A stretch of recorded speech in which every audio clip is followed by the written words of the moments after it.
Have you ever poured your heart and soul into a project, a truly brilliant idea, only to watch it completely fizzle out in a meeting? Well, today we're digging into a fantastic piece by Dr. Julius Kirimi Sindi that gets right to the heart of that frustration.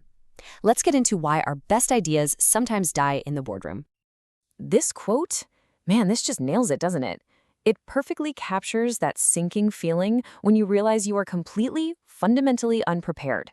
You've come armed with data, logic, and beautiful charts, but the battle being fought, it's about something else entirely.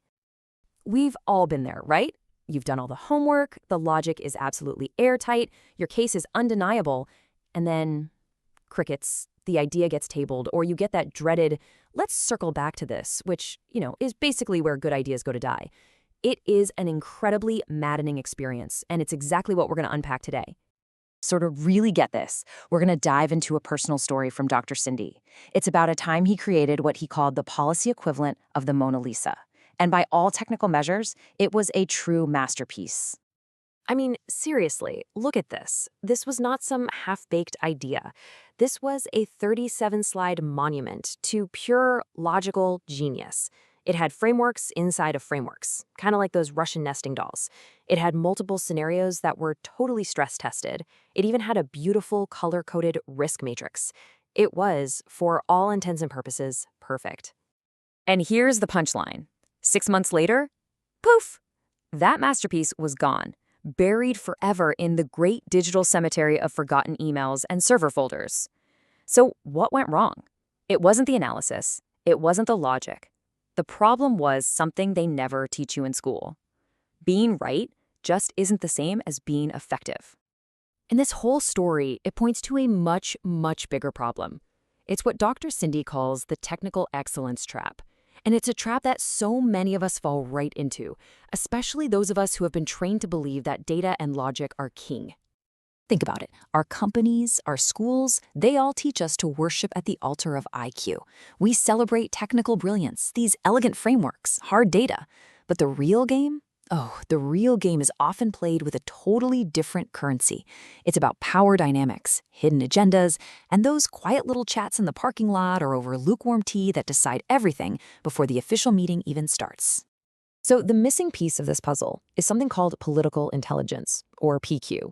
And listen, I know politics can sound like a dirty word, but it's not. It is probably the most crucial leadership skill there is.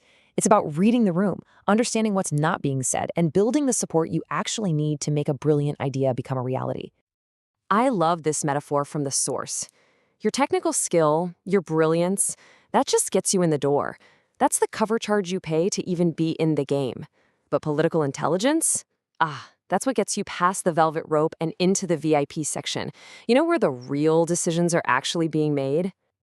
So what is this invisible game, anyway? What are the rules that they just don't teach you in the official employee handbooks or those corporate training workshops? Well, let's look at a really solid example. Okay, let's make this real. Imagine you've created a groundbreaking new digital health proposal. It's technically flawless. But here's what's really happening under the surface. The ICT director? He thinks your idea is a threat to his pet project. The finance manager? Well, her cousin runs a competing company. The country rep has already promised a big donor something totally different. And a key specialist is annoyed because you didn't talk to him about it earlier. See? Your proposal isn't failing on its merits, it's getting tangled in this invisible web of personal interests and egos. And that feeling of realizing all this is happening, it feels exactly like this. You've been carefully and logically playing chess, move by move, while everyone else around you is playing some kind of complex three-dimensional game you've never even heard of. And nobody bothered to give you the new rule book. Okay, let's hit pause for a second because this is super important. This is not a call to become some kind of manipulative, backstabbing schemer. PQ isn't about playing dirty. It's about being a savvy navigator. It's about understanding that organizations are human ecosystems, not just flawless machines. Here's maybe the simplest way to think about it. Your IQ tells you what the right answer is. Your PQ tells you how to get that right answer adopted. It tells you who you need on your side, when the right moment to push is, and just as important, where the resistance is going to come from. And look, this stuff really works in the real world. This isn't just some abstract theory. Rwanda's amazing digital transformation didn't just happen because the tech was good. It happened because leaders knew how to align all the different interests of government and the private sector. Same thing with Kenya's big wins in climate finance. They succeeded because they built a story, a narrative, that spoke to everyone's different priorities. That right there is PQ in action. All right, so how do we actually start building this skill? How do you go from being that frustrated technocrat to becoming a savvy navigator? Well, let's look at a simple but really powerful tool that you can start using like tomorrow. So before you even think about opening PowerPoint for your next big idea, stop and ask yourself these 5 questions. First, who actually benefits from things staying the same? And who loses if this thing I'm proposing actually happens? Second, who are the real influencers here, not just the names on the org chart? Third, who do I need to bring into this early to make them a co-creator, not an opponent? Fourth, is now the right time for this, or do I need to wait? And finally, the big one. Is this the hill I'm willing to die on?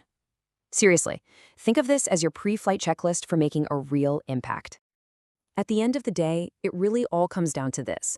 All of your hard work, your brilliant analysis, your amazing ideas, they deserve to see the light of day. They deserve to make a difference. Leadership isn't just an academic exercise in being correct. It's the very real, practical work of making what's right actually matter in the real world. So the next time you walk into that big meeting armed with your perfect proposal, the choice is yours. Are you just going to read your slides, or are you going to read the room? Thanks for tuning in.